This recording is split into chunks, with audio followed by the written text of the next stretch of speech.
محبوبه دلشدوار زاده امین دیوتی پنجاب روزی 15 سپتامبر جیان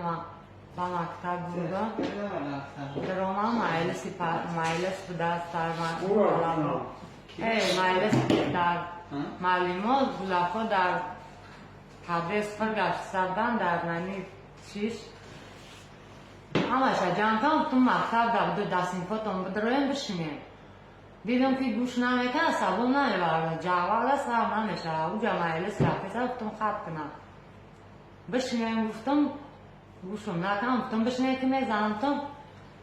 گفتم اما خیلی کنه اما اشکام تاریکم خط کنی سودم بعد گفتم نه خوب نیسته تو مایلس بود چیدن گفتم اما خیلی بستم